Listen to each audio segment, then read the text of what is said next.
Hello guys! For today's video, syempre, alam nyo na, lalabas na naman ako at dito nga. Dito na kami sa Gran Canaria.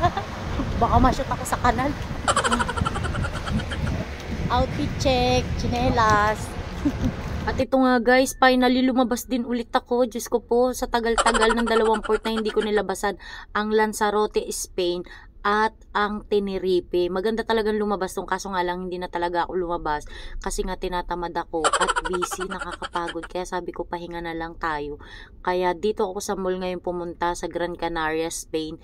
Lagi ko tong pinupuntahan. Miss na miss ko tong lugar na to. Ewan ko ba, ito ang pinakamasarap balik-balikan.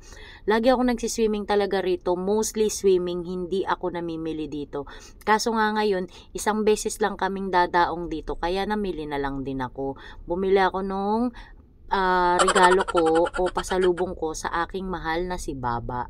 Kaya binilang ko siya ng laruan, mga ilang perasong laruan, di ba nga, nabubulol pa. Laruan at saka treats na ilang peraso lang din naman. Kaya na-enjoy ko naman tong mga to kasi ang dami talagang pagpipilian dito ng mga laruan. Ay, naku po. At ito nga, lumabas kami, magyoyosi muna kami at tinignan ko rin yung kabilang side. Kasi maganda talaga dun sa kabilang side. Tatawid ka lang naman dyan. Kaso nga lang, sa gutom, umorder na kami. Dito na talaga kami kakain. Kasi nga anong oras na, 1:30 na, hindi pa kami kumakain.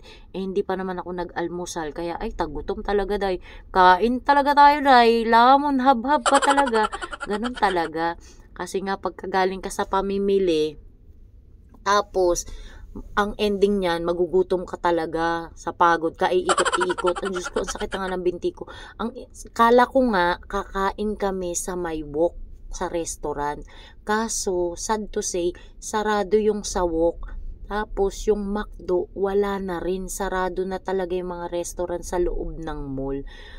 Kasi nga, nagre-renovate pala sila ngayon. Kaya wala kaming maupuan sa loob ng mall sa taas kasi nga gusto ko talaga doon kumain. Kaso no choice. Pero carry naman din kasi okay naman yung burger nila rito at saka yung price. Na-enjoy ko rin naman at saka nakakabusog na rin to. Nakakabusog na to sa mga taong gutom na at anong oras na rin kasi. Kasi mamaya-maya kailangan na namin bumalik sa loob. At kailangan na naming magpahinga ng sandali kasi duty na naman. Tapos may drill pa kami pagkatapos nitong duty na to. May drill ngayon. At ang mga makakasama na namin ngayon yung mga sasama sa amin papunta sa Caribbean.